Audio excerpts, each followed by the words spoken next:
Der sich in dich versetzt.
Bom dia, amados irmãos, amadas irmãs. Sejam todos bem-vindos de coração no precioso nome do nosso Senhor Jesus Cristo. Também nessa manhã, para esse culto a Deus, nós nos alegramos por vocês todos terem vindo de perto e de longe, não somente da Alemanha, mas também dos países vizinhos da Europa, para terem comunhão no Senhor e ouvir a palavra de Deus e para vivenciar o Senhor. Também vocês que estão ligados via internet, sejam bem-vindos de coração. A vitória já é minha e a vitória também é tua. Nós podemos expressar isso uma vez na fé e agradecer ao Senhor por isso, pois aconteceu por nós na cruz do Gólgota. Eu peço agora diretamente ao nosso irmão Jean-Claude que ele venha para cantar junto conosco e os irmãos de Bruxelas, também de Paris, o hino Maranata. Antes, vamos levantar e juntos dedicar a reunião ao Senhor. Amado Senhor Jesus Cristo, nós chegamos com gratidão na Tua presença, nós chegamos com uma expectativa de alegre esperança e estamos seguros que a vitória nos pertence. Tu nos concedeste a vitória, deste Tua vida por nós, consumaste a plena redenção para nós e nós te trazemos para isso a gratidão e o louvor. Tome esse culto a Deus nas Tuas mãos e pedimos, guia e orienta-nos, atue o que te é agradável e esteja conosco aqui no lugar e também em todos os lugares, em todo o mundo, em todos que estão conectados. No nome de Jesus. Amém.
Aleluia, amém.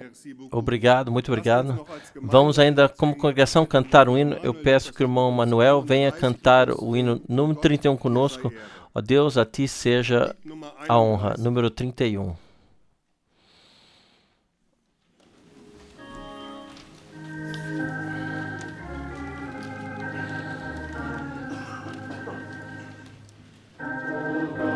Ó Deus, a ti seja a honra. Que tu que fizesse grandes coisas,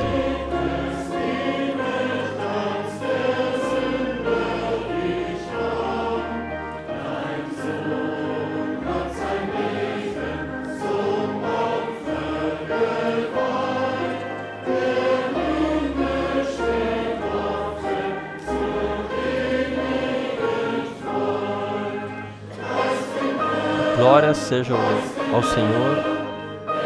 Louvem ao Senhor. Louvor ao Senhor. Louvor ao Senhor.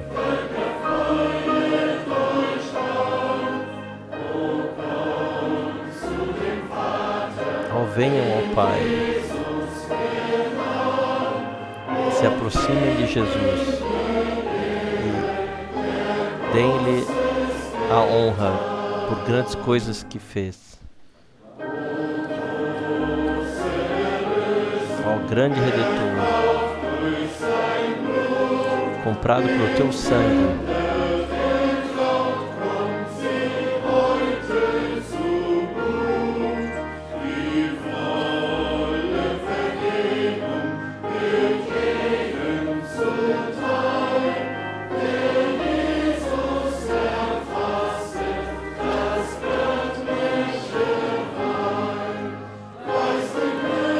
louvor ao Senhor, louvor ao Senhor.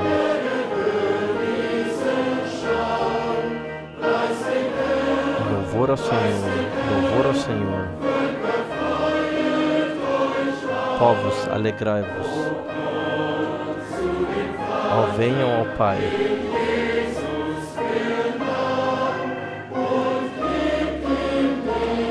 E dão-lhe a honra por grandes coisas que fez.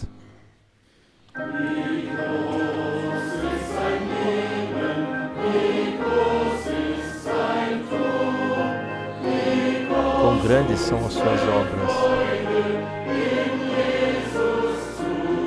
Quão grande é a nossa alegria descansar em Jesus.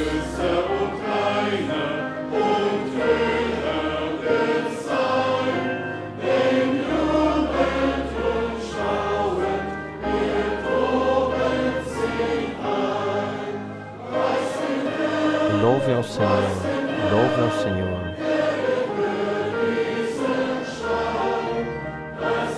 Louvem ao Senhor, louvem ao Senhor. Povos, alegrai-vos todos. Ó, venham ao Pai. Em Jesus se aproximem e dão-lhe a honra por grandes coisas que fez. Louvem ao Senhor, louvem ao Senhor.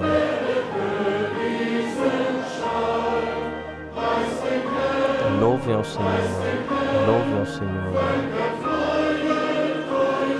Povos, alegrai-vos todos. Ó, venham ao Pai. Em Jesus e dão-lhe a honra por grandes coisas que fez. Amém, amém. Esse é o posicionamento correto para nós, para começar um culto no qual nós louvamos o Senhor, lhe trazemos a honra, somos edificados no coração e para recebemos a palavra em nossos corações justamente agora, nesse tempo, quando podemos reconhecer que horas está no relógio do mundo. Não podemos entrar em acontecimentos atuais, mas eu creio que vocês todos perceberam o que acontece no Oriente Médio, especialmente no Irã, e nós reconhecemos que tem que chegar tudo no ponto que seja fechado um contrato de paz, um contrato de paz, e que o tempo seja construído, e essa constelação tem que vir dessa forma lá. E nós podemos ver com os nossos olhos, levantar nossas cabeças para o Senhor, porque sabemos que nossa redenção se aproxima. Vamos para a introdução, ler do profeta Isaías 55.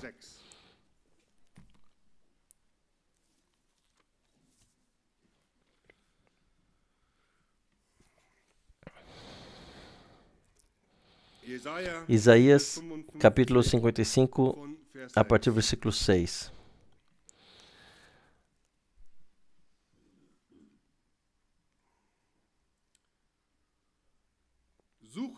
Buscai ao Senhor enquanto se pode achar. Invocai-o enquanto está perto.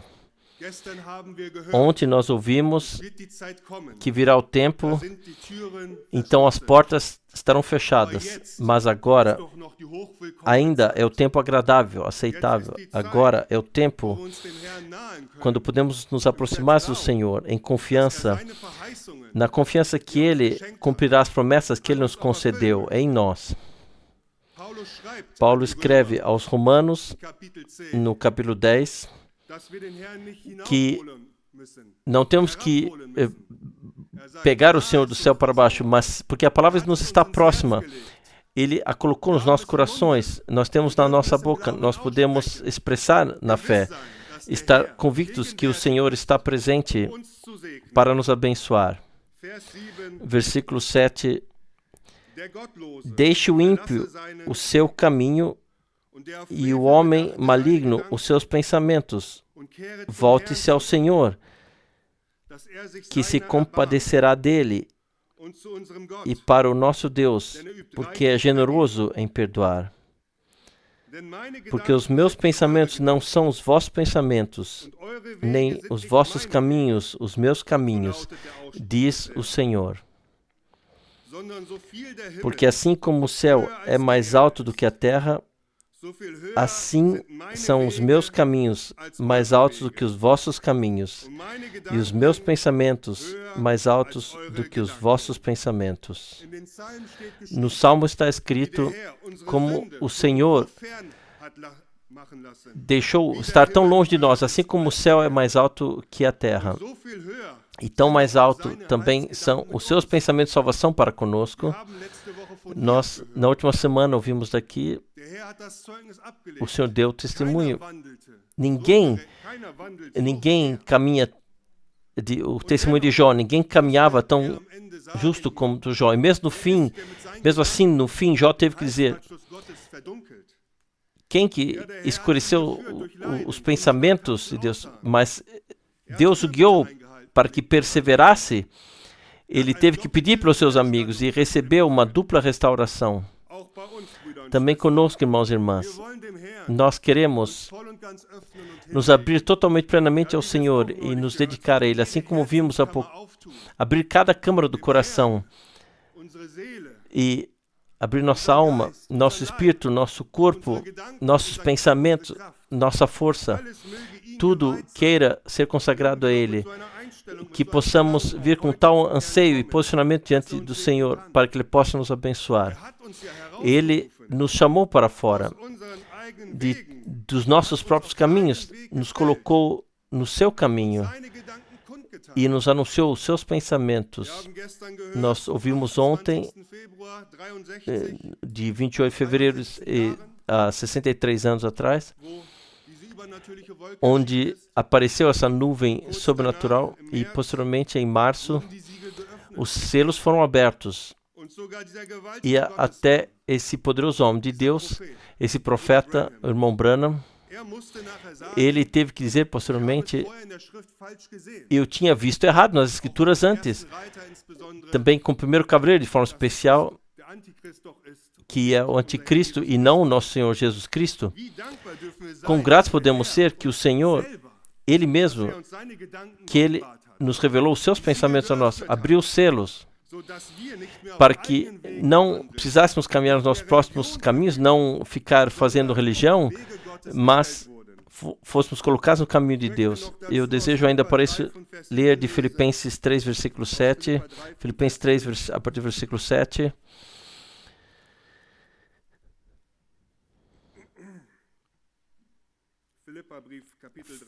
Filipenses 3, 7.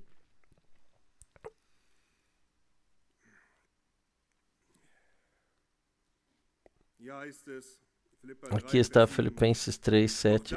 Mas o que para mim era lucro, passei a considerá-lo como perda por amor de Cristo. Sim, na verdade, tenho também como perda todas as coisas pela excelência do conhecimento de Cristo Jesus, meu Senhor,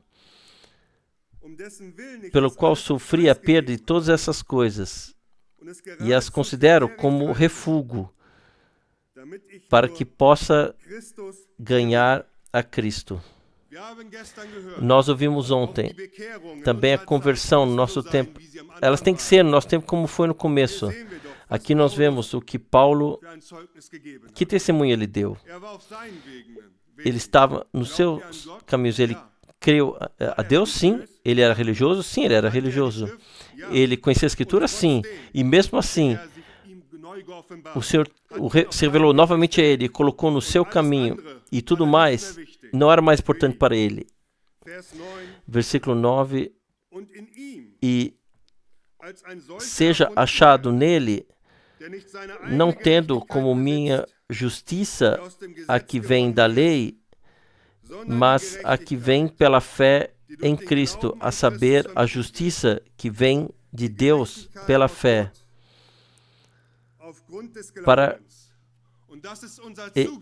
E esse é o nosso acesso, a fé, é o acesso que nós temos, justificados, recebendo o acesso a Deus, termos tornado próximos, como está escrito na palavra.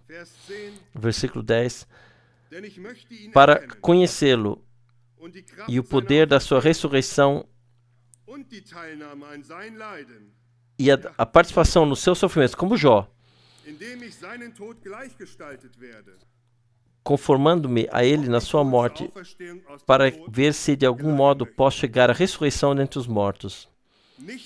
Não que já a tenha alcançado, ou que seja perfeito, mas vou prosseguindo para ver se poderei alcançar aquilo para o que fui também alcançado por Cristo Jesus. Amados irmãos e irmãs, estamos aqui porque procuramos alcançar aquilo que o Senhor nos concedeu. Não somente vir aqui e ir embora. O Senhor quer nos abençoar. Nós queremos seguir, alcançar aquilo que Ele nos concedeu e, de fato, pegar aquilo que nos deu. Nosso irmão Andrés, ele leu de Hebreus 6 ontem. Temos que pegar a esperança que nos foi dada. Não somente sentar e dizer, virá de algum momento sobre nós, mas pegar e nos estender para isso. E sermos atuantes na fé disso. Em Hebreus 10 está escrito, o justo viverá pela fé. Mas se ele recuar covardemente, meu coração não tem com prazer nele. Nós temos a escolha, se queremos tomar aquilo que o Senhor nos preparou na sua palavra, daquilo que ouvimos ontem também, ou se queremos recuar e dizer, não, dessa vez não vai ser nada, talvez algum dia. Não, irmãos e irmãs, nós queremos firmar nossa vocação e chamado, assim como Pedro escreveu, nós queremos vir ao Senhor e vamos pensar como também é no Novo Testamento, como as pessoas que receberam o Senhor vieram até Ele, a mulher com o fluxo de sangue, ela tocou no seu manto e se esforçou pela multidão. E também todos os que vieram a ele lá, eles não disseram, eu não atravesso, ele não me ouve, eu vou tentar a próxima vez, quando ele vier. Eles tomaram a sua possibilidade, a sua oportunidade. Hoje nós temos a oportunidade de encontrar o Senhor na sua palavra e aceitar como realidade aquilo que ele nos concedeu. Jacó, ele lutou com o Senhor, ele o segurou e disse, eu não te deixo, a não ser que tu me abençoes. Também nós queremos hoje na fé trazer a honra ao Senhor, estar cheio de expectativa quando ouvimos sua palavra e contar que Ele também nos abençoe hoje, como Ele nos concedeu a bênção. Buscai o Senhor enquanto Ele se deixa encontrar. Isso queremos fazer. Vamos mais uma vez levantar e colocar a reunião diante do Senhor.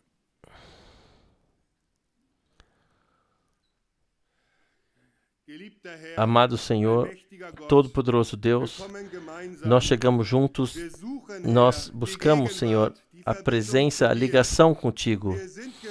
Nós estamos cientes que Tu estás no nosso meio, Tu nos tornaste próximos, Senhor.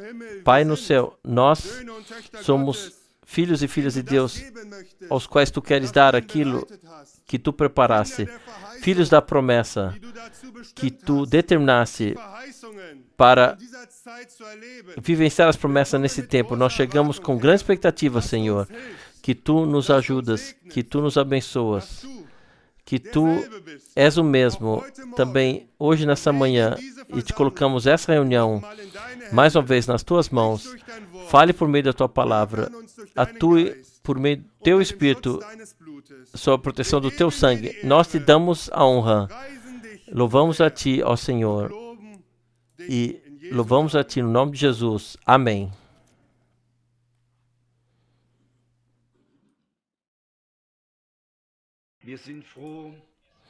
Nós estamos alegres porque Deus nos salvou, nos redimiu, perdoou toda a nossa culpa, reparou tudo na cruz do Gólgota.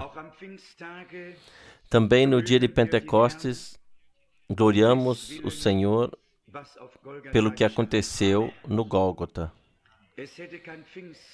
Não poderia ter havido Pentecostes se não tivesse existido o Gólgota. Lá aconteceu o grande dia da reconciliação de Deus com a humanidade. Deus estava em Cristo e reconciliou o mundo consigo mesmo. Mas Deus não poderia ter feito, não poderíamos ir até Ele, estávamos separados dEle. Ele teve que vir até nós e remover a parede de separação, sim, tirar o poder da morte, derrotar o inferno e Satanás e trazer a luz, a vida eterna e a natureza imortal. Ele fez isso. Louvado seja o seu maravilhoso nome. Eu creio que somos muito gratos ao Senhor. E se ainda não somos, que isso aconteça muito rapidamente, que sejamos gratos pela graça e pelo privilégio de hoje, em toda a confusão religiosa, em meio às muitas interpretações da palavra, em meio às muitas direções que existem, podemos crer, como diz a Escritura, reconhecer o tempo em que vivemos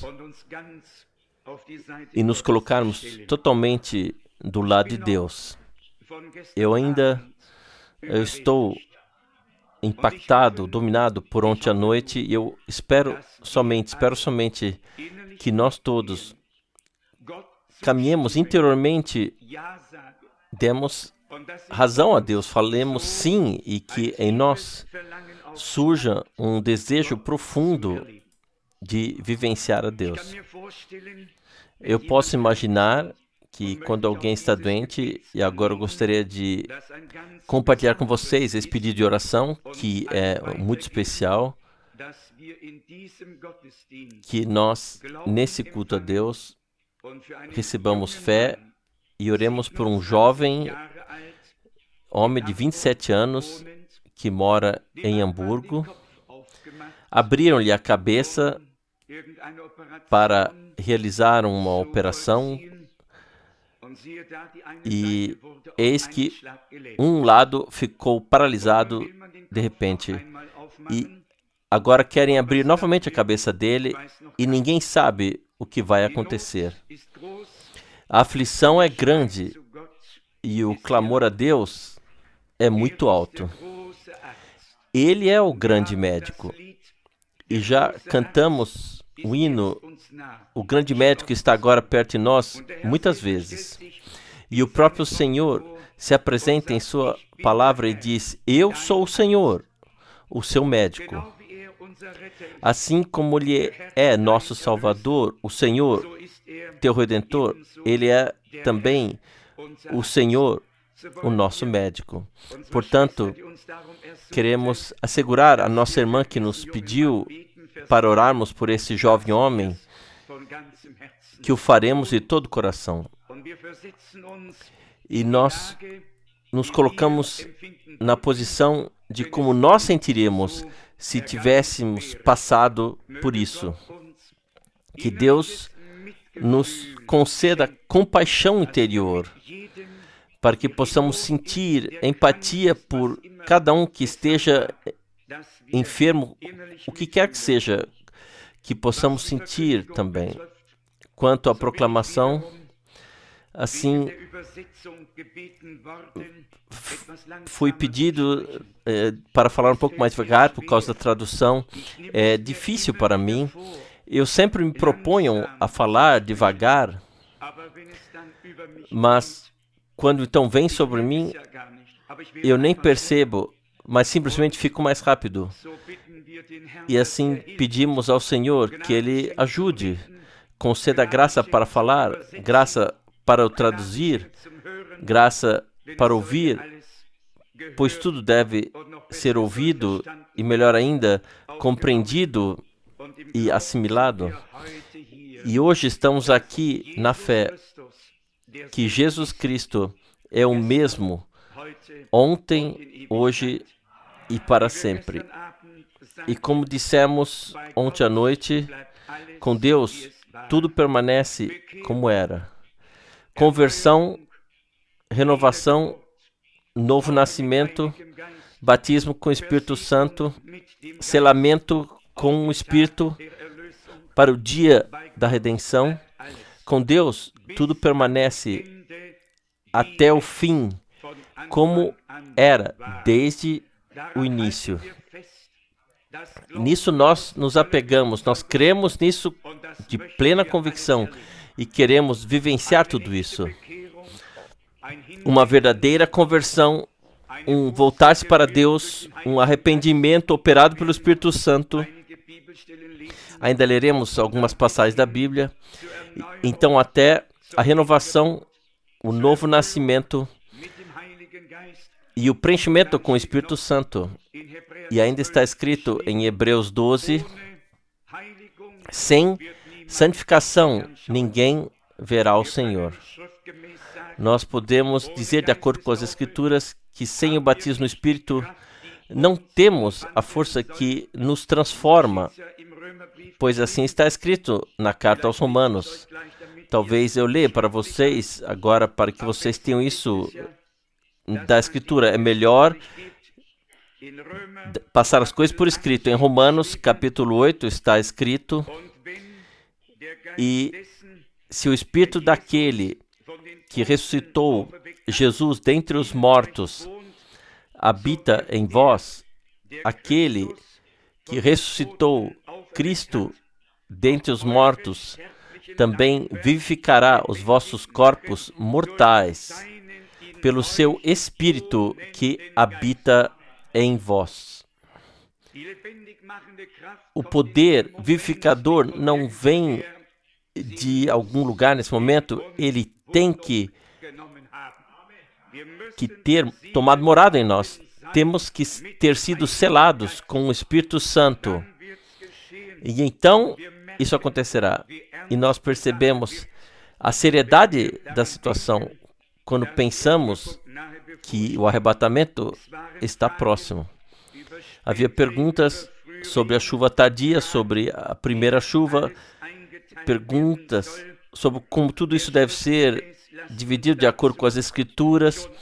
Vamos ler algumas passagens já do Antigo Testamento e do Novo Testamento a esse respeito.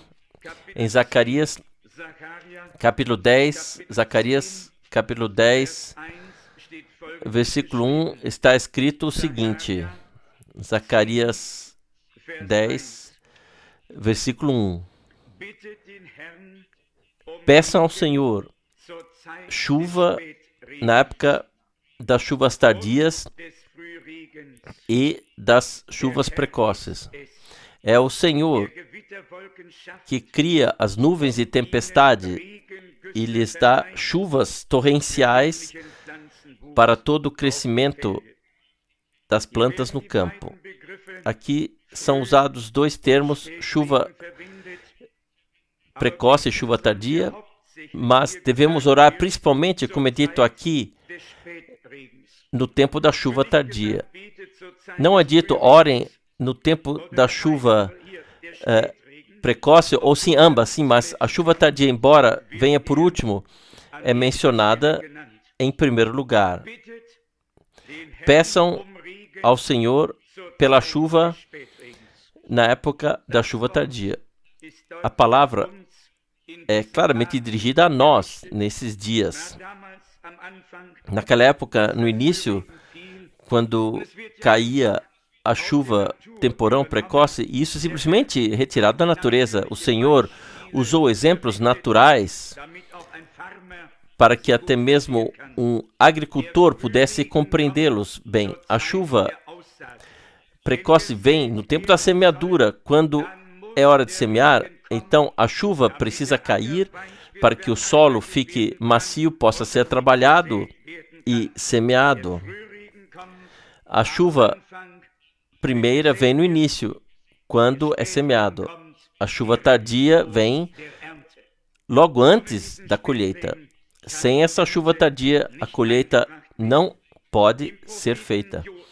No profeta Joel, no capítulo 2, também lemos. Para os nossos irmãos franceses, creio eu, há apenas 3 capítulos. Nós temos 4 na nossa Bíblia.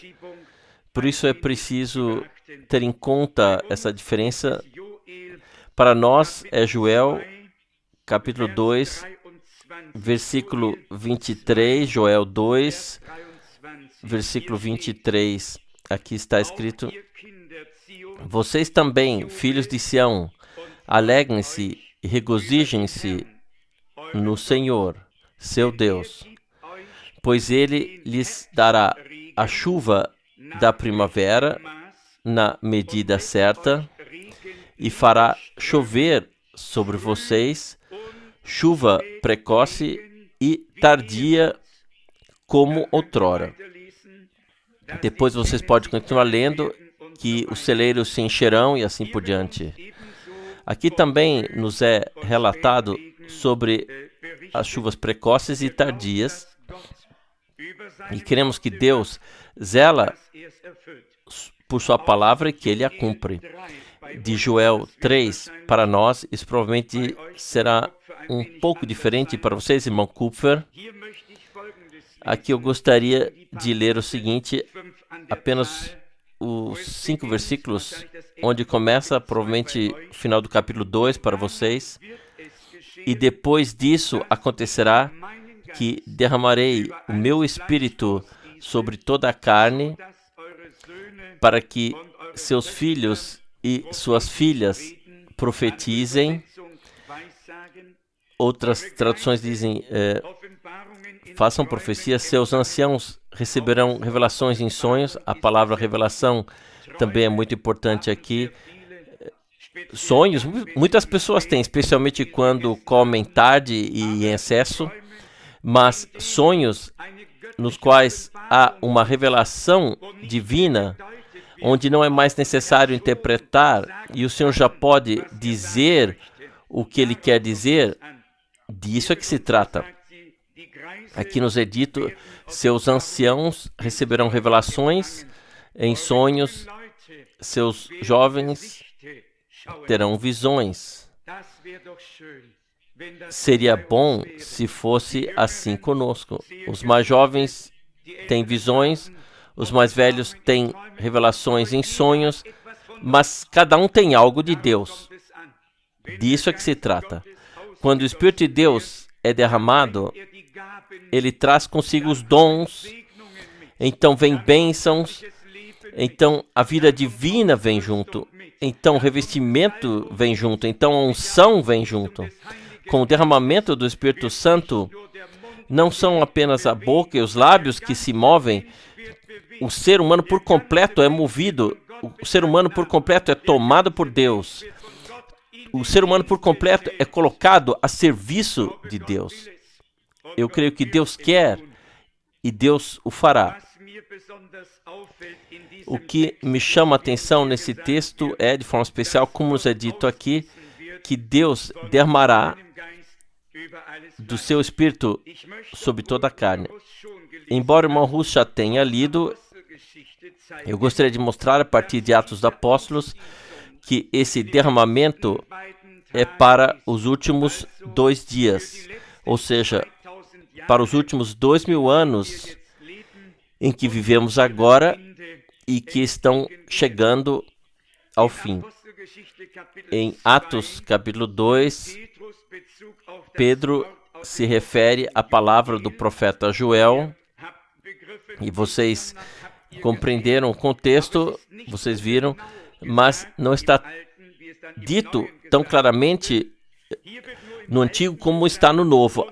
Aqui no Antigo é dito apenas, e depois disso acontecerá que derramarei do meu Espírito sobre toda a carne.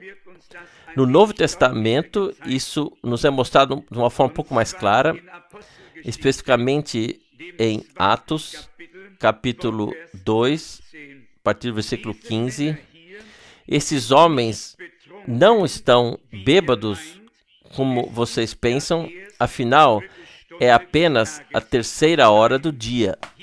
Não, aqui se cumpre a profecia do profeta Joel. Nos últimos dias, não agora,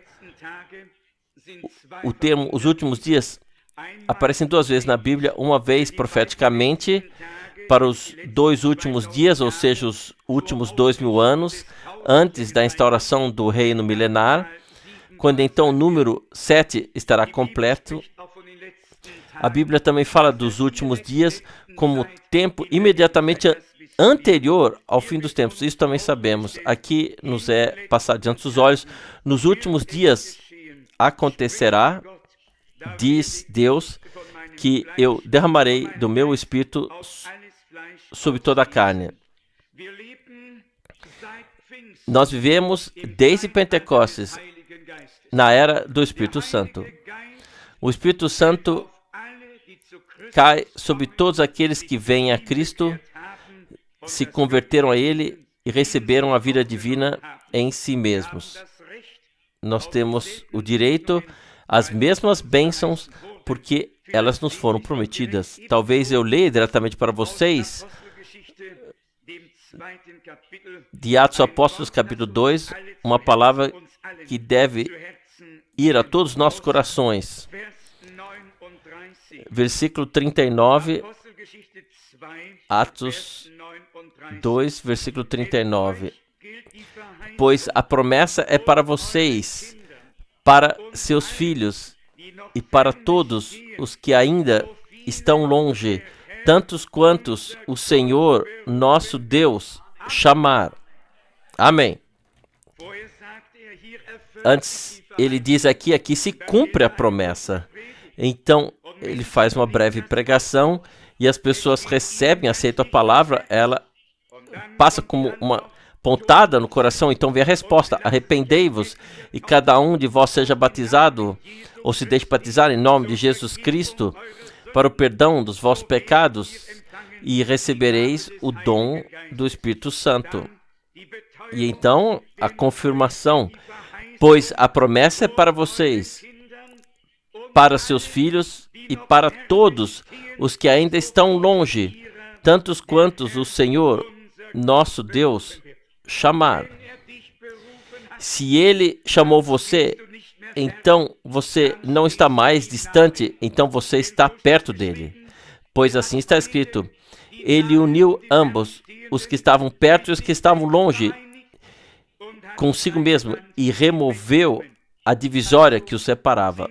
Assim, pessoas que se tornaram crentes ao longo dos quase 2000 anos se converteram,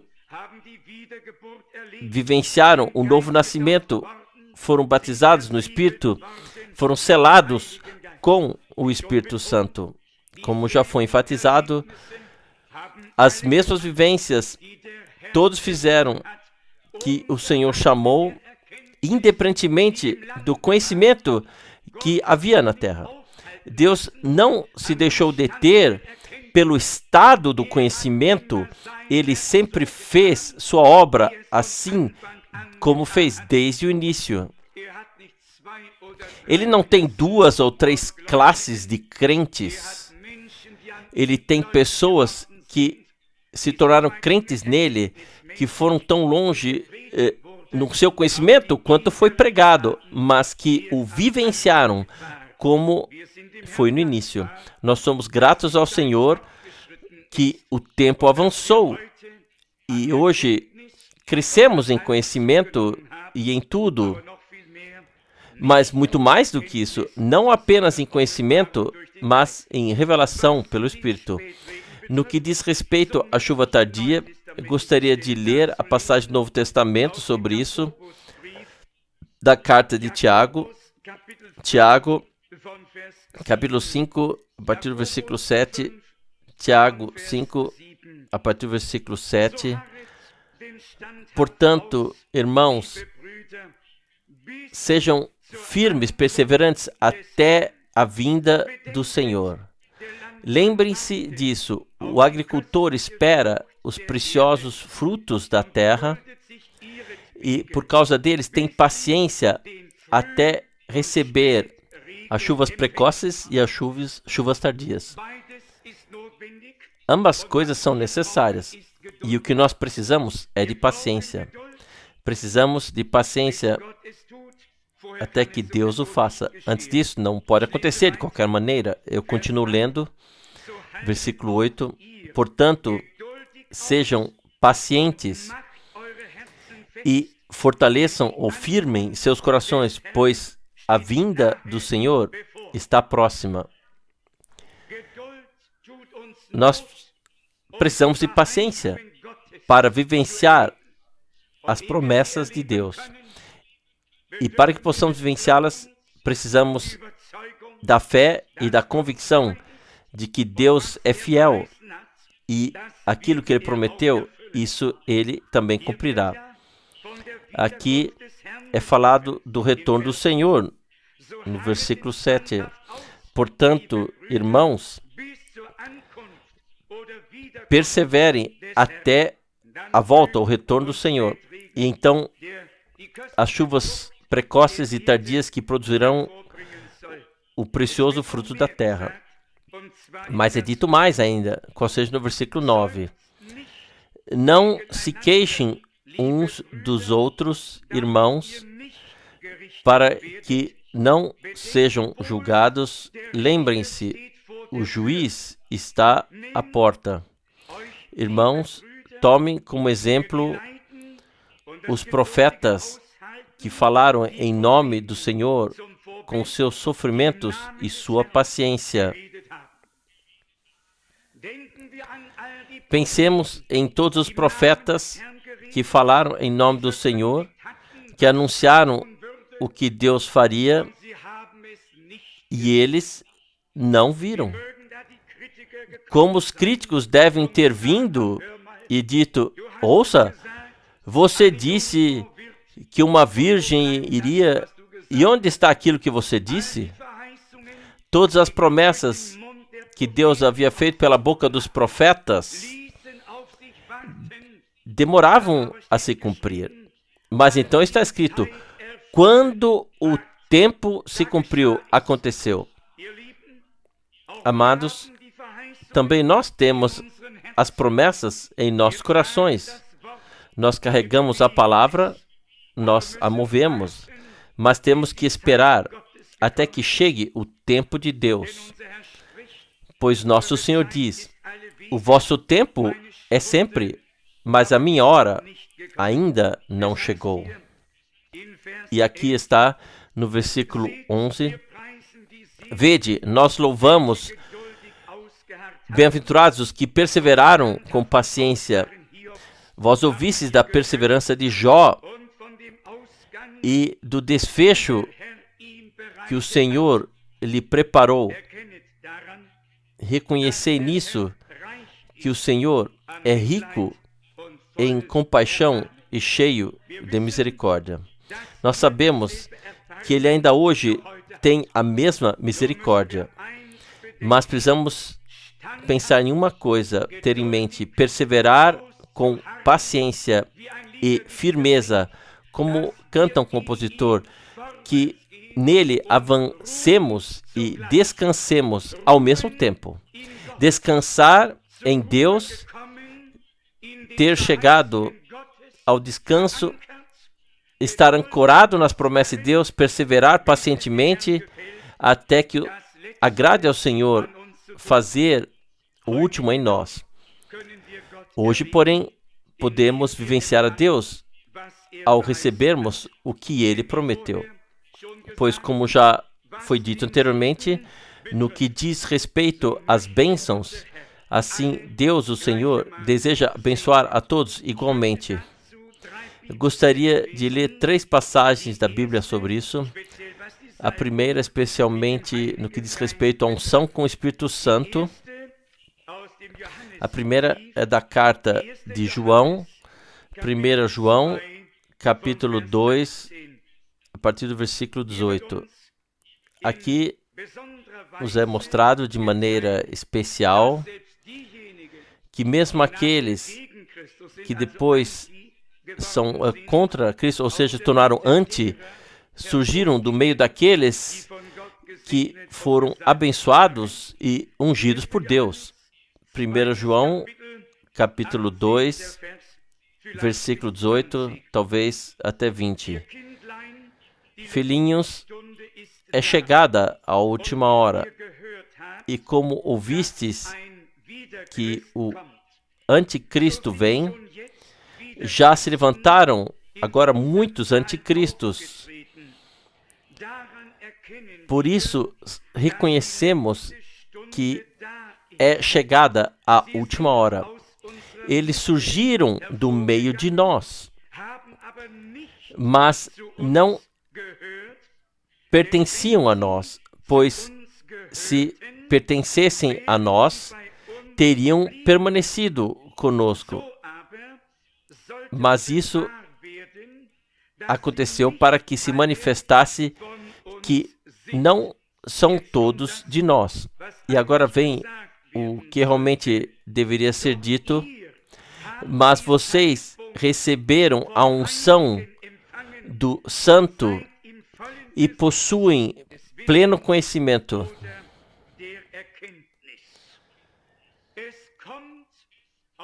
Trata-se da unção do Espírito Santo. A mesma unção e inspiração que repousava sobre os profetas repousou mais tarde sobre os apóstolos. O mesmo Espírito Santo revelou e transfigurou no Novo Testamento o cumprimento das coisas que foram profetizadas no Antigo Testamento.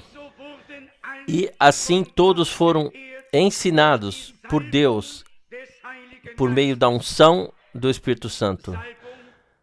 A unção não é apenas quando as pessoas batem palmas e têm uma sensação de bem-aventurança. A unção está presente quando nos sentamos aos pés de Jesus e o Espírito Santo nos revela a palavra e os contextos, e nós somos traspassados até o mais profundo de nosso interior, onde a palavra de Deus pode se tornar a espada do Espírito, como está escrito em Hebreus 4, versículo 12 e em outras passagens. Eu creio isso nós compreendemos muito claramente, que a unção traz muitas coisas consigo. Força para o ministério, voltar-se para o Senhor, ouvir a palavra, e como o Espírito revela e diz, há muitas coisas associadas à unção do Espírito Santo, até a plena concordância com Cristo e com a palavra de Deus. Aqui, João escreveu que nós, assim, os que nos tornamos crentes, recebemos a unção, e assim como a unção ensina. Deixe-me deixar isso, ou falar mais claro ainda. A unção no Novo Testamento só pode ensinar o que os homens ungidos do Antigo Testamento disseram sob a inspiração do Espírito Santo. Tem que haver uma plena concordância entre o Antigo e o Novo Testamento, pois é o mesmo e único Espírito que opera tudo em todos. Sobre nosso Senhor como Filho do Homem, é dito o seguinte em Atos capítulo 10, a partir do versículo 34, Atos Apóstolos, capítulo 10, a partir do versículo 34.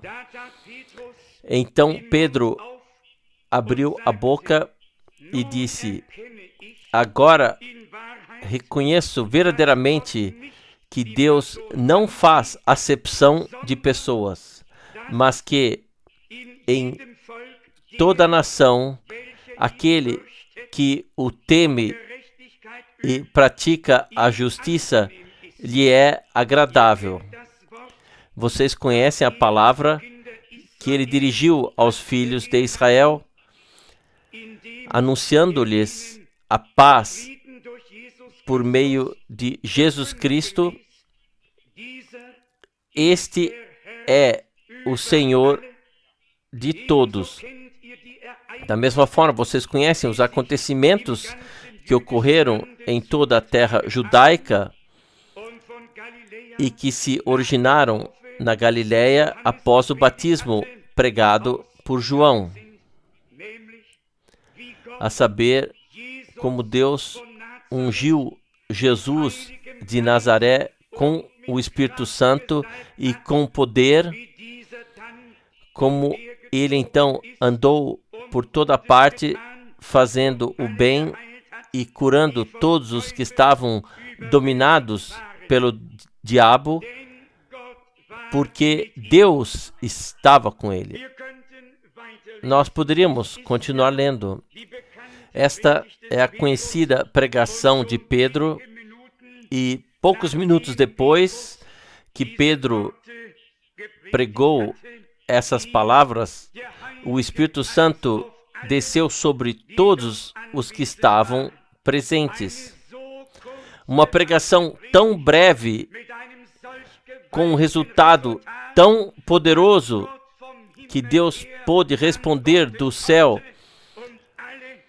e todos os que aceitaram a redenção por meio de Cristo foram preenchidos com o Espírito Santo.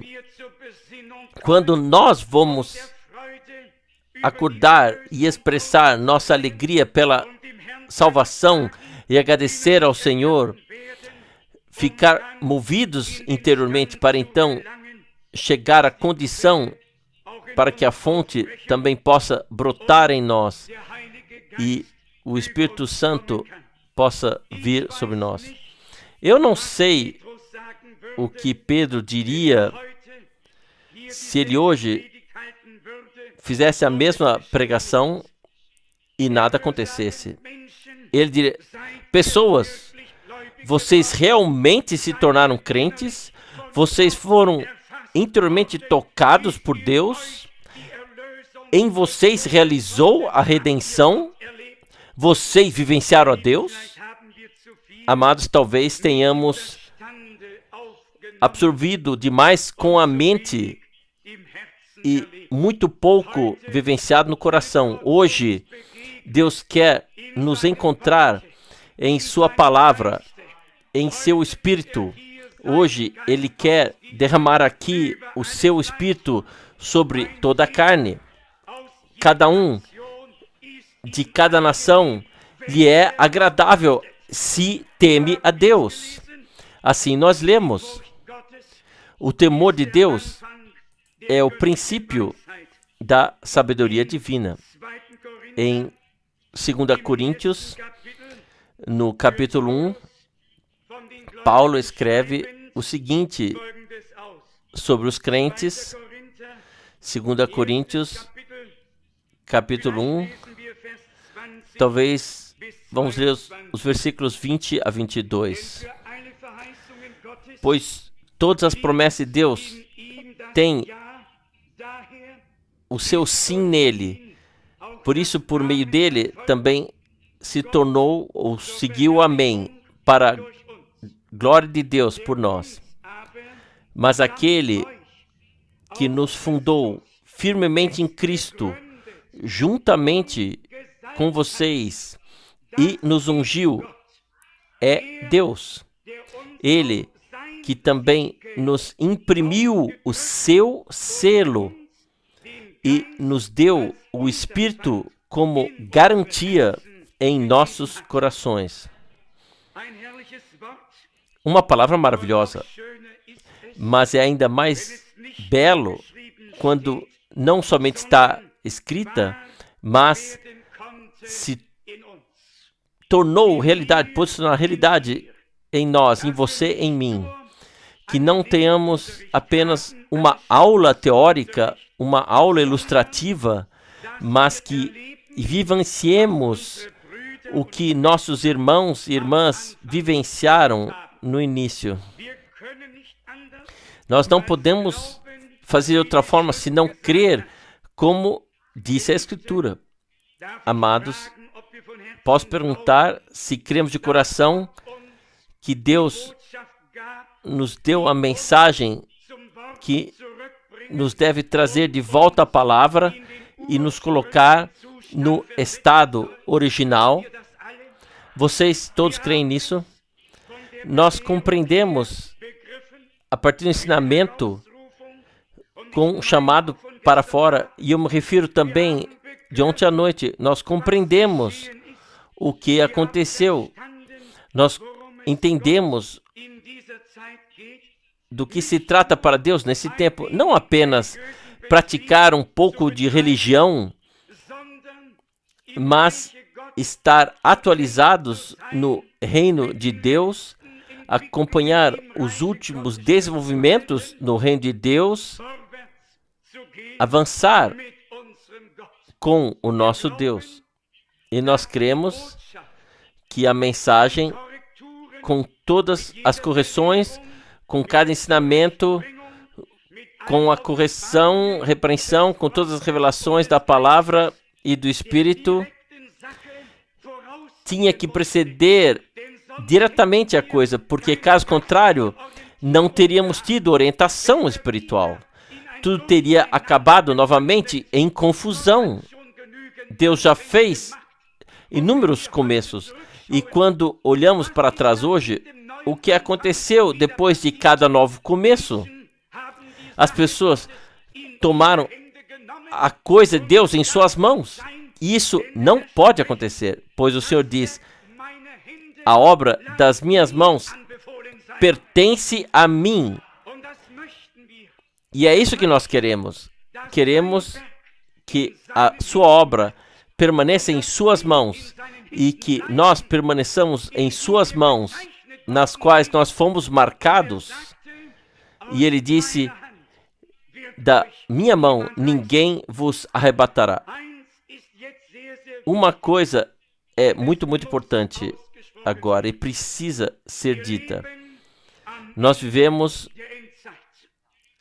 no fim do tempo do fim e nós cremos por plena convicção que o Deus vivo não nos deve a confirmação. Pelo contrário, não foi apenas exigido que alguém aparecesse e trouxesse uma mensagem, ou seja, proclamasse a palavra por meio de revelação, mas como Paulo pôde escrever, que Deus confirmou isso adicionalmente por meio de poderosos sinais e milagres, sim, revelando-se de maneira a si mesmo, sobrenaturalmente. Qual é, então, o objetivo final dessa proclamação? Certamente, uma noiva sem mancha e sem ruga, unida em um só coração e uma só alma no Senhor, ungida e selada com o Espírito Santo, óleo nas lâmpadas, óleo nos vasos, pronta para entrar com o noivo na ceia das bodas. O Espírito Santo não é um espírito partidário. E eu gostaria de dar a todos nós que estamos aqui hoje algo para refletir. Já dissemos na última viagem a Israel que nem sempre os mesmos devem ter comunhão com os mesmos, nem sempre os mesmos devem falar com os mesmos, e os mesmos sentar-se com os mesmos na mesma mesa, e formar assim um pequeno partido dentro do corpo do Senhor para si mesmo, mas que cada um deve falar com cada um, cantar, orar, para que não haja mais diferentes direções que possam ser reconhecidas como grupos, mas que esses pequenos grupos se dissolvam para o bem de todo o corpo de Jesus Cristo, nosso Senhor. O que Paulo escreve? Uns dizem que somos de Cefas, outros que somos de Apolo, outros que somos desse irmão, outros que somos daquele. Aqui há um irmão que sempre diz abertamente, irmão Frank, não existem apenas branhamistas, existem também franquistas e assim por diante. Isso não me agrada. Isso não me agrada mesmo. Eu gostaria de vivenciar o dia em que servos de Deus sejam respeitados como servos de Deus, mas que todos se coloquem do lado de Jesus Cristo e a Ele somente deem a glória, respeitem a sua palavra e sejam ungidos com o Espírito Santo.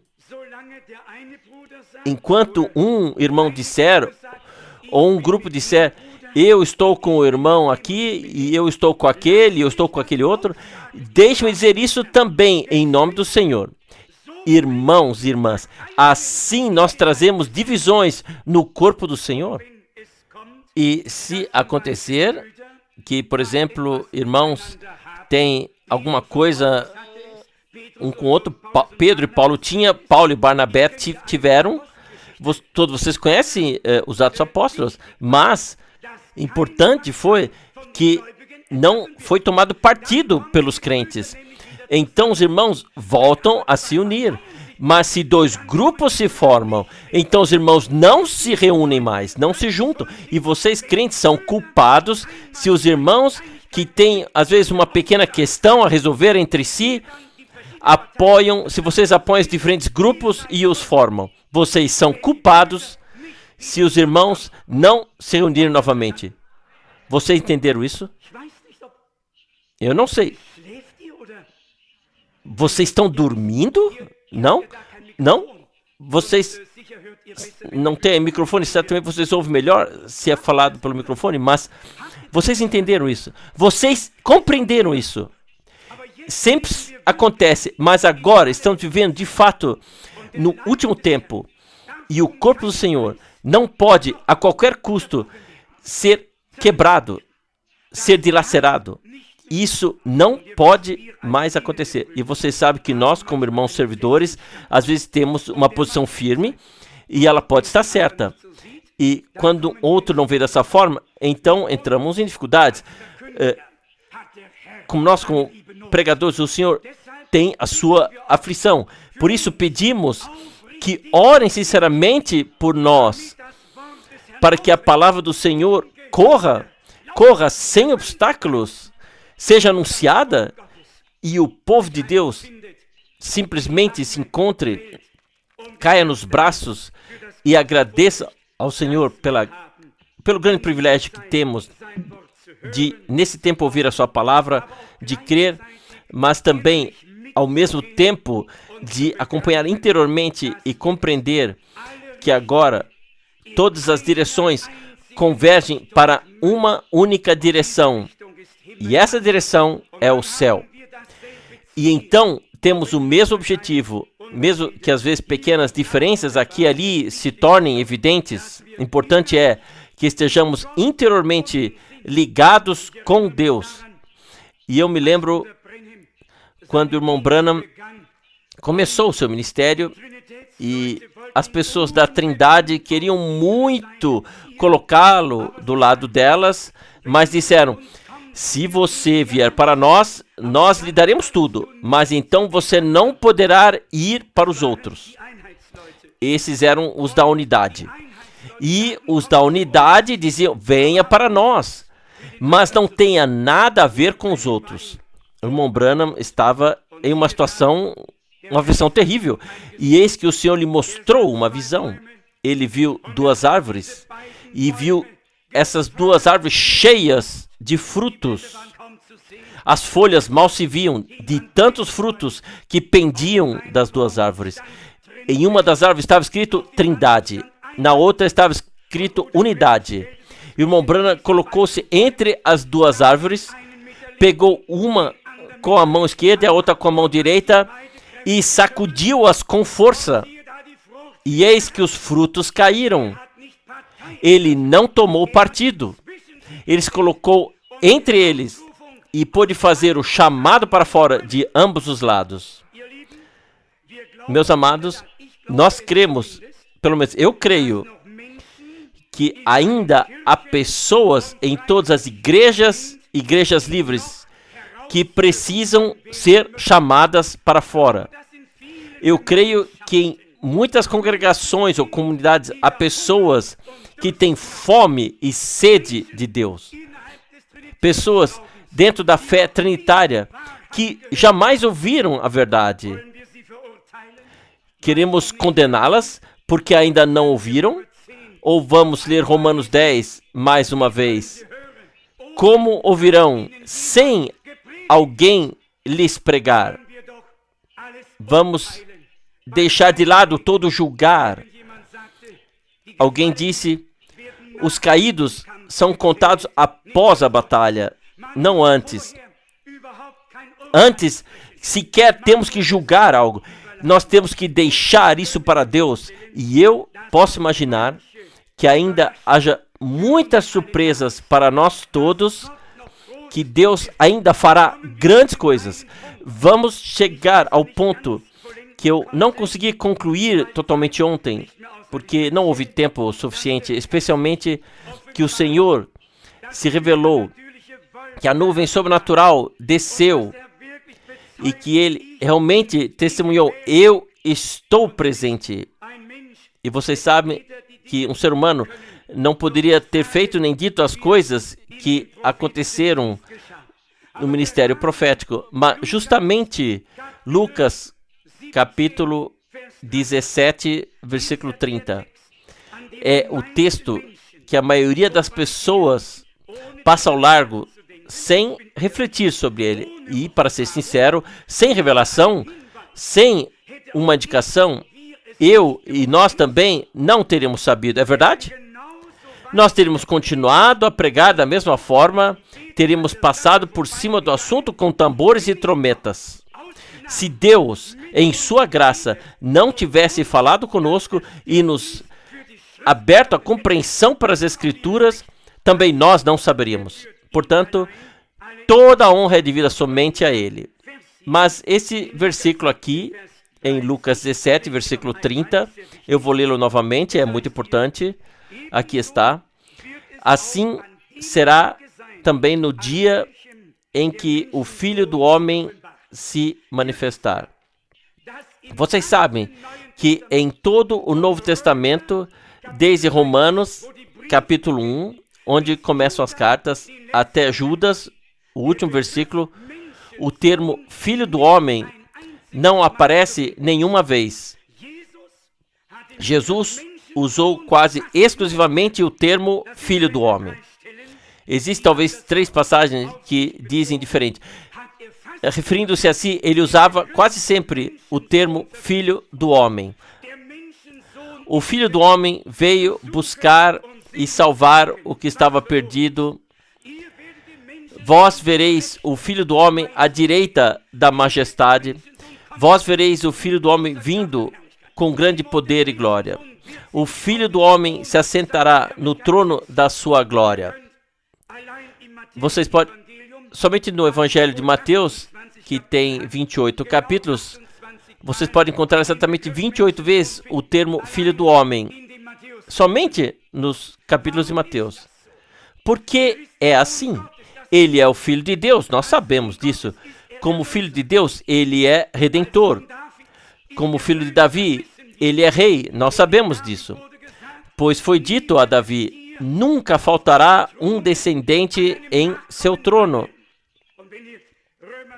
E se quiserem ler Romanos 9 sobre isso, nos é dito, segundo a carne, ele descende da semente de Davi e dos patriarcas. Romanos 9, versículo 5, vocês podem ler. E em muitos outros lugares. Do que se trata agora nesse texto sobre o Filho do Homem? Antes, como dissemos ontem à noite, o tempo de Noé, o tempo de Sodoma e Gomorra como comparação. E então nos é dito, assim será também no dia em que o Filho do Homem se revelar. Nós vivemos em um mundo que é pior do que Sodoma e Gomorra. Nós vivemos em um mundo que é pior do que era nos dias de Noé. Naquela época, houve a grande mistura da linhagem de Sete, abençoada por Deus, e a linhagem de Caim, não abençoada por Deus. Essa mistura. Veja, hoje a mistura. Há mais de 450 anos e aconteceu a separação. Então o Evangelho foi pregado. E o que aconteceu hoje, desde 1948, quando aconteceu o primeiro congresso em Amsterdã, o ecumenismo está presente aqui e ali. E quando o Papa esteve em Genebra, justamente nessa ecumênica protestante, ele diz literalmente, eu sou o chefe espiritual da cristandade. E todos acenaram a cabeça, Ainda bem que eu não estava lá. Ainda bem que eu não estava lá. Mas todos concordaram. E por que concordaram com a cabeça? Porque não vivenciaram Deus em seus corações. Eles todos concordam com a cabeça e vemos agora a grande ferida de espada infligida a esse poder que domina os reis da terra está se curando. E também alguns trechos que dizem uma de suas cabeças foi ferida como se estivesse morta. E novamente a ferida de espada da besta. E o que é a espada? A espada é a palavra de Deus. E os reformadores, os pré-reformadores, deram suas vidas para que a reforma pudesse penetrar e a espada do Espírito pudesse ser usada para dar o golpe fatal a esse sistema ímpio que está impregnado de política e economia e apenas revestido de religião. A espada é a prova de Deus. O golpe fatal foi dado. E o que acontece hoje? O país onde esse golpe foi desferido, principalmente, está dividido até hoje. E a cristandade também esteve dividida. E agora tudo está se reunindo novamente. A divisão política cessa, a divisão religiosa cessa, toda a Europa volta a ser uma grande potência. O antigo Império Romano renasce diante de nossos olhos. E o que diz a Bíblia? Todo mundo se maravilhava com o fato de que a besta que estava lá não estava mais e voltaria a estar, que essa ferida havia sido curada. Todos ficaram maravilhados. Eu não fico surpreendido. Eu apenas digo, diante dos nossos olhos, se cumpriu a Escritura. Que nós tivéssemos a graça de compreender todas essas coisas. Por mais que nos alegremos com o fim da visão política, sabemos também que a religião está por trás disso e que as coisas precisam tomar forma como agora se encaixam e pertencem no tempo do fim. Também por isso, meu coração se alegra e exulta. Se não tivesse havido profeta em nossa geração, então eu também não saberia todas essas coisas. Mas eu sou grato a Deus por o Senhor ter me concedido essa graça. Eu não apenas ouvi, eu criei, examinei as Escrituras e pedi a Deus que também me revelasse essas coisas. Nós não vos anunciamos aqui nada além da pura verdade. Aceitem-na, recebam-na, deixem-se penetrar por ela até o mais profundo de seu íntimo. Nós vivemos no dia em que o Filho do Homem se revelou. Como disse ontem, sua revelação e sua vinda são duas coisas muito diferentes. Mas agora, em capítulo 18 de Lucas, algo muito importante nos é dito em relação ao fato de o termo Filho do Homem ter sido colocado em questão como objeto de fé. Lucas, capítulo 18, versículos 6 a 8. Então o Senhor continuou: ouçam o que diz o juiz injusto. Não fará Deus justiça aos seus eleitos que clamam a Ele dia e noite, mesmo que Ele seja longânimo com eles? Ontem lemos de 2 Pedro 3 que Deus é longânimo para que os últimos ainda sejam salvos. Aqui os seus eleitos clamam: Senhor, Senhor, até quando ainda? E Deus lhes fará justiça. E então está no versículo 8: eu lhes digo, Ele lhes fará justiça muito em breve. Ele lhes fará justiça em breve. A quem? Aos eleitos. Então em seguida continua: mas será que o Filho do Homem, quando vier, encontrará a fé na terra? Não apenas uma fé muito específica. A fé. Que fé? A fé de acordo com as Escrituras, que se revela antes da sua vinda. Vocês compreenderam isso? Antes, no dia em que o Filho do Homem se revelar. O tempo de Sodoma e Gomorra, o tempo, como nos diz Noé. Então aqui é perguntado, é dito: o Senhor fará justiça aos seus eleitos em breve. E nós ainda vivenciaremos o tempo em que pediremos de tal forma a Deus, com tanta intensidade, sabemos que estamos certos e mesmo assim temos a impressão de que Deus ainda não está totalmente do nosso lado. Nós mesmo assim ainda temos a impressão de que as coisas ainda não estão assim como gostaríamos que estivessem. E o clamor será grande, se tornará grande. Senhor, Tu nos revelaste a Tua palavra, nós cremos nela. Agora, torne-a revelada, fale a justiça, esteja conosco como Tu estivesse com os nossos pais. E revela o Teu poder e a Tua glória, não por nossa causa, mas por causa do Teu santo nome. E aqui é dito: mas será que o Filho do Homem, quando vier, encontrará a fé na terra? Primeiro, versículo 30, no capítulo 17, que diz que o Filho do Homem se revelará. E depois encontrará ele quando vier. Entre a revelação e sua vinda, há um intervalo de tempo. Vocês compreenderam isso? Vocês todos entenderam? Primeiro, eles revelam para que o chamado possa ser feito, para que o clamor se torne grande. Eis que o noivo vem, para que a mensagem divina possa alcançar o povo de Deus. Mas então, até a vinda. Aqui não está escrito o Filho de Deus encontrará fé quando vier. Aqui não está escrito o Filho de Davi encontrará fé quando vier. Não, isso não está escrito aqui. Aqui está escrito, mas será que o Filho do Homem, quando vier, encontrará a fé na terra? E a resposta é a seguinte: todos aqueles que realmente viram sua revelação nesses dias, sua revelação como Filho do Homem,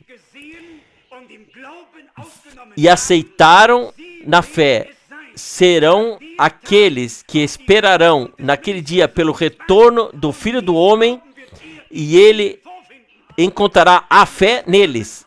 Vocês compreenderam isso?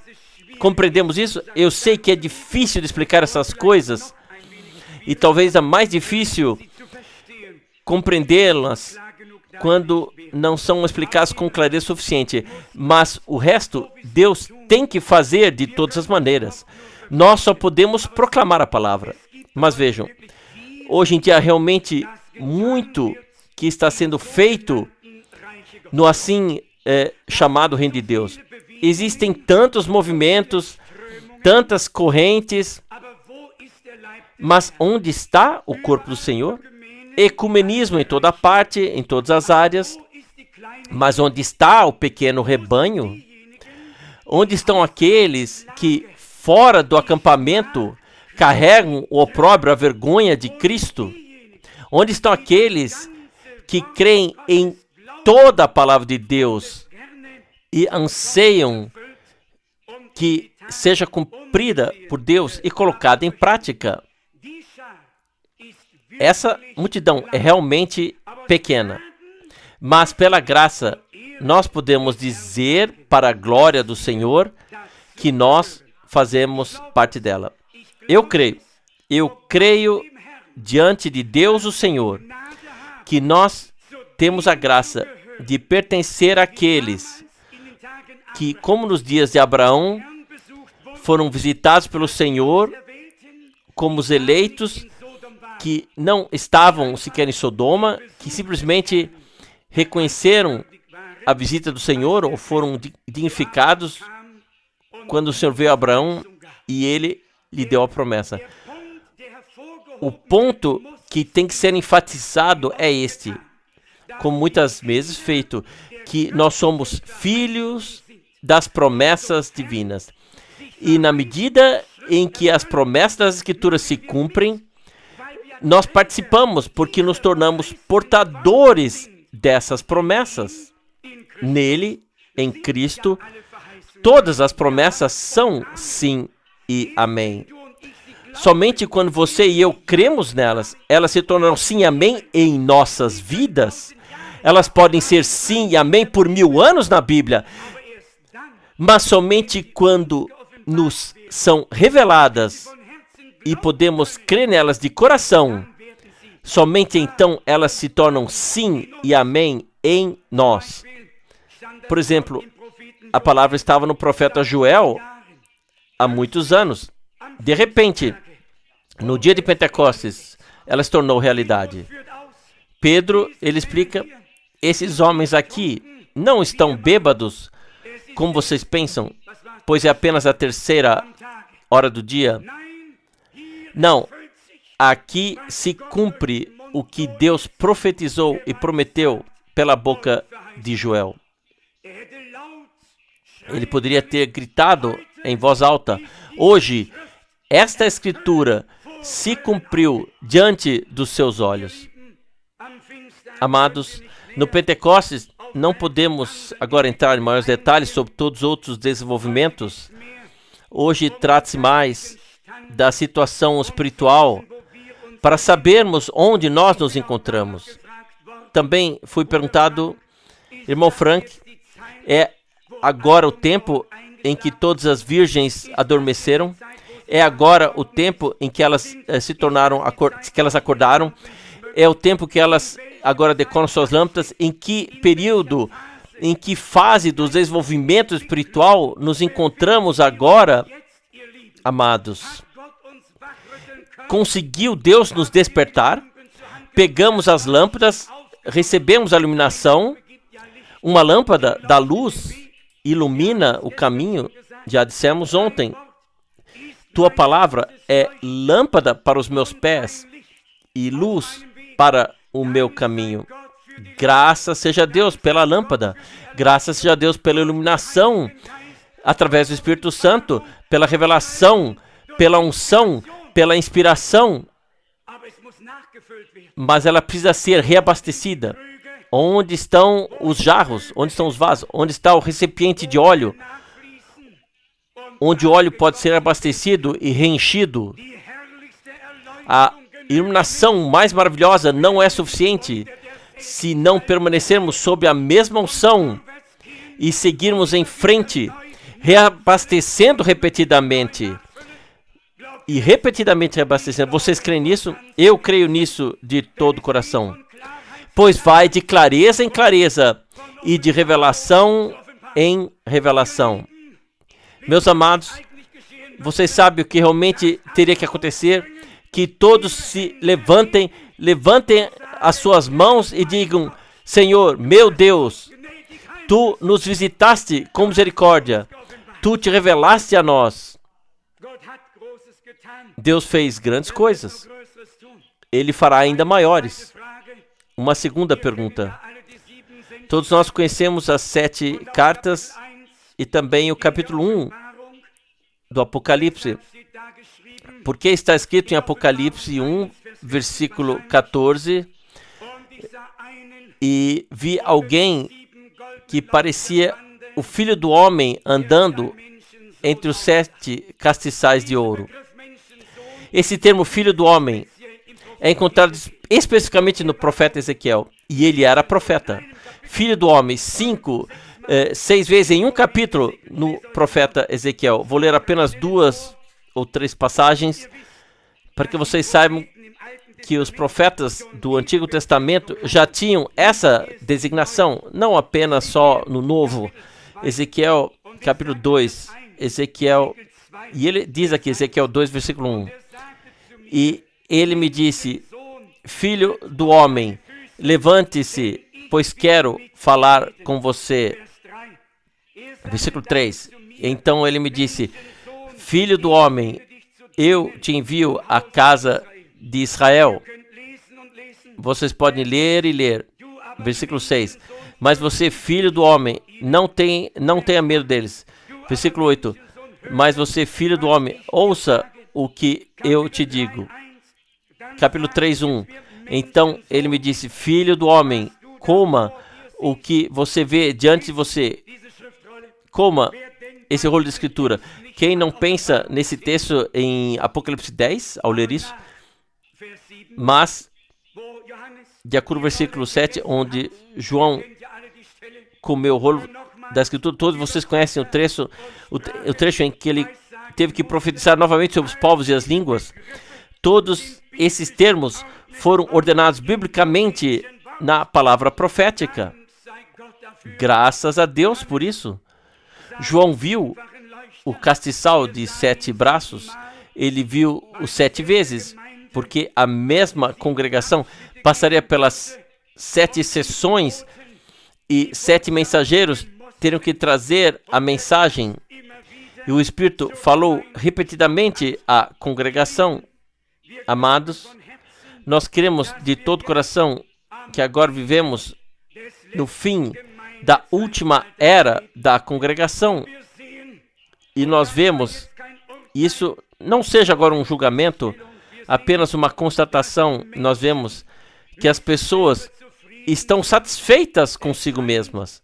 Parece que todos estão aproveitando do máximo e dizendo: nós somos ricos, nós temos tudo, não precisamos de nada, não precisamos nem mesmo da instrução que Deus enviou por meio de alguém que Ele mesmo designou.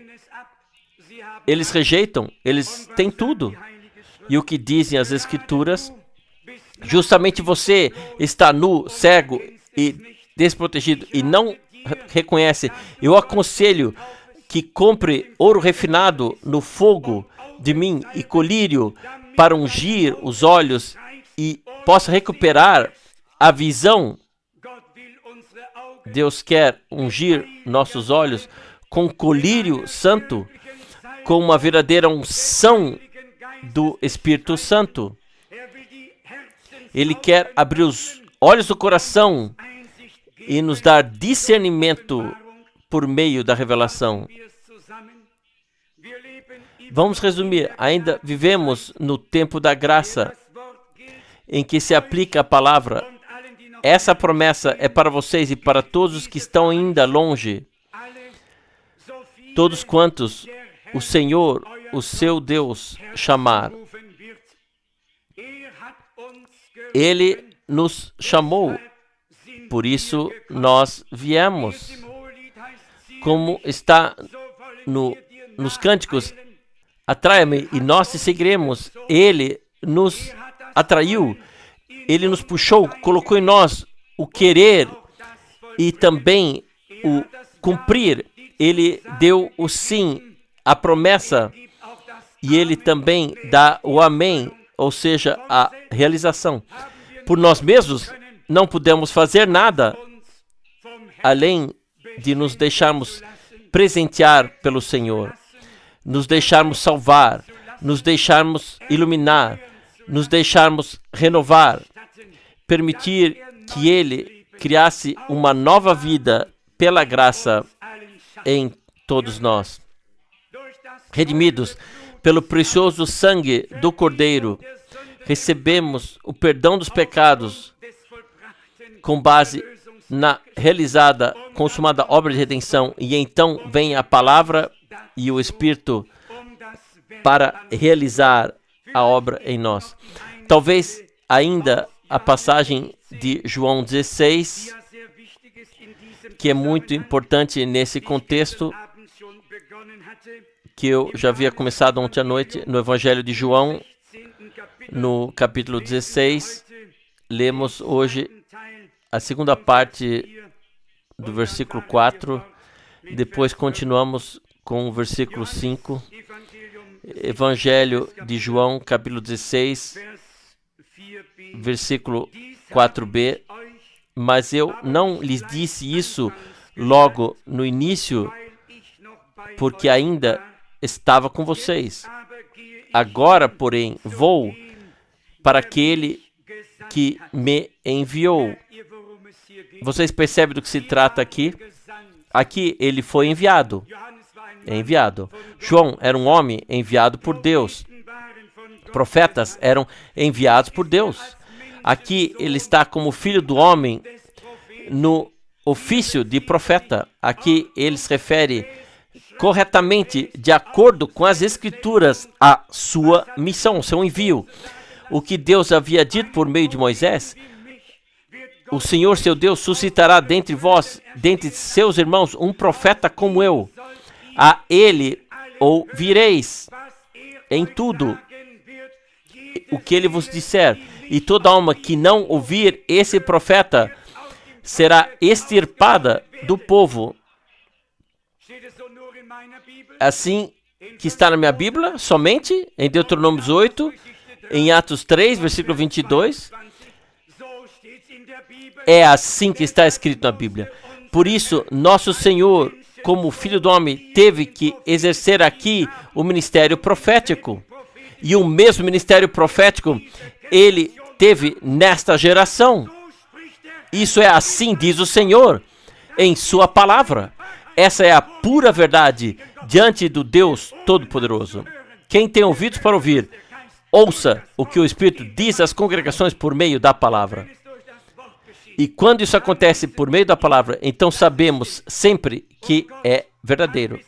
E Deus tem concedido graça até agora para que permaneçamos na palavra.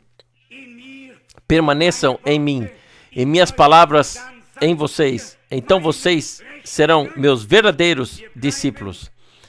Nós permanecemos na palavra de Deus. Nós lemos adiante a partir do versículo 6, mas porque vos disse isso, a tristeza encheu o vosso coração. Mas eu vos digo a verdade, é bom para vós que eu vá embora, pois se eu não for, o Consolador não virá a vós. O ajudador, o advogado, há muitos termos, palavras podem ser usadas aqui, tudo está incluído. Não virá a vós, se eu for, eu o enviarei a vós. Jesus disse naquela época, o Pai que me enviou está comigo. Vocês todos leram isso? Claro, naturalmente. E ele tinha razão, pois como profeta ele havia sido enviado. Aqui Jesus diz que ele enviaria o Espírito. Já lemos isso no Antigo Testamento e temos a confirmação no Novo Testamento que Deus queria derramar o seu Espírito e o derramou. Aqui nos é dito que o Consolador, o Ajudador, virá a nós. Mas quando eu for, eu o enviarei a vocês. Agora vem 3 coisas que são de extrema importância. 3 coisas que acontecem em nós desde que o Espírito de Deus realmente comece a agir em nós. A partir do versículo 8, João 16, versículo 8. E quando ele vier, ou seja, o Espírito Santo, abrirá ele os olhos do mundo para o pecado, para a justiça e sobre o juízo. Essas 3 coisas são atuadas pelo Espírito Santo quando ele leva uma pessoa ao arrependimento. De outra forma, não vai. Essas 3 coisas, o Espírito Santo atua na vida de cada pessoa que se converte a Cristo. Bem, também sobre isso, não precisamos nos preocupar com próprios pensamentos, pois está escrito já diretamente quais são essas 3 coisas. Isso me deixa feliz. E assim ninguém precisa interpretar. Eu leio o versículo 8 novamente e então continuo. E quando ele tiver vindo, revelará ao mundo, ou seja, aos incrédulos, ao mundo, abrirá os olhos do mundo para o pecado. Sobre o pecado, aqui não se fala do plural os pecados, mas sim de um único pecado, o pecado original, o pecado da incredulidade. Aqui é tocado. Jesus disse, se vocês não crerem que eu sou, morrerão em seu pecado. O homem não morre porque pecou. O homem morre a morte eterna, a segunda morte, apenas porque não crê que Deus o redimiu e perdoou seus pecados. Vocês compreenderam? Sobre o pecado, que eles não creem em mim.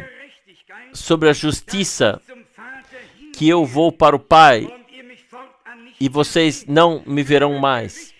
Sobre o juízo, que o príncipe desse mundo já está julgado. Vocês todos leram juntos? Vocês todos compreenderam juntos? Ouviram? Que o príncipe desse mundo já foi julgado. Há algumas passagens na palavra de Deus, eu vou ler mais 2 para vocês. Qual seja de João 12, 31. João 12, versículo 31. Aqui nos é dito o seguinte. Talvez devêssemos ler já a partir do versículo 28. Pai, glorifica o teu nome. Então uma voz ecoou do céu. Eu o glorifiquei e ainda o glorificarei. A multidão que estava ali ouvia, disse que tinha sido um trovão. Outros disseram, um anjo falou com ele. Então Jesus tomou a palavra e disse: essa voz não ressoou por minha causa, mas por causa de vocês. Agora é julgado esse mundo. Agora o príncipe desse mundo será expulso.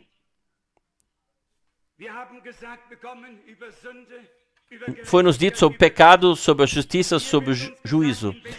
Agora nos é dito de que maneira isso aconteceu. No capítulo 14, isso é expresso mais uma vez de uma forma bem clara. João, capítulo 14, versículo 30, João, capítulo 14, versículo 30. Não falarei mais muito com vocês, porque vem o príncipe desse mundo, mas ele não tem poder sobre mim. Satanás entrou em Judas e o caminho de nosso Senhor, de acordo com as Escrituras, passou pelo Getsemane até o Gólgota. Observemos essas três coisas que aconteceram. O príncipe desse mundo foi julgado e o Espírito Santo nos convence do pecado da incredulidade, que é mortal. Todos os pecados podem ser perdoados. Naturalmente, que se alguém blasfemar conscientemente contra o Espírito Santo, também terá ultrapassado o limite.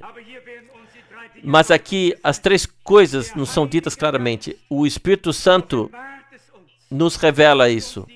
Abre nossos olhos sobre o pecado, sobre a justiça e sobre o juízo. Versículo 9. Sobre o pecado, porque não creem em mim. Esse é o pecado. Não crer nele é o pecado, ou seja, a incredulidade. Sobre a justiça, porque vou para o Pai e vocês não me verão mais. A justificação nós recebemos pela fé em Jesus Cristo. E ele disse: eu vou ou subo para o meu Deus e para o vosso Deus, para o meu Pai e para o vosso Pai. Vai e diz aos meus irmãos que eu os precederei na Galileia. Assim como o Filho do Homem veio de Deus e foi gerado e nasceu, assim também nós fomos gerados e nascidos de novo de Deus para uma viva esperança. Nós nos tornamos filhos e filhas de Deus pela fé em Jesus Cristo. E ele disse: eu vou vos preparar lugar e retornarei para vos levar comigo, para que onde eu estiver, também vocês estejam. E quando se tornar manifesto, então seremos semelhantes a Ele. Louvado seja o seu maravilhoso nome. O Espírito de Deus conseguiu fazer tudo isso em nós. Nós compreendemos isso. O pecado que Deus pensa que é mortal não é o pacote inteiro, todo o pacote de pecados que nós carregamos como resultado da nossa incredulidade. O pecado é esse, quando não cremos nele, que ele morreu na cruz do Gólgota pelos nossos pecados, para nos redimir, para nos livrar da maldição e da morte e nos dar a vida eterna. Justiça, que ele foi ao Pai para preparar o lugar e dizer: eu os redimir, eles são meus, agora vou preparar o lugar. E então celebramos a ceia das bodas do Cordeiro, com ele, o Cordeiro de Deus, que se deixou sacrificar, redimir um povo de todas as línguas, povos e nações, por seu precioso e santo sangue. E então, em seguida, ungiu e selou com o Espírito Santo. São três os que dão testemunho de Deus. o Espírito, a água e o sangue. Nós precisamos de tudo. Precisamos da redenção pelo sangue do Cordeiro. Nós precisamos do banho da água na palavra. Nós precisamos do selamento com o Espírito Santo. Que esse triplo testemunho de Deus nos seja concedido pela graça. Louvado seja o nome do Senhor. Amém. Amém.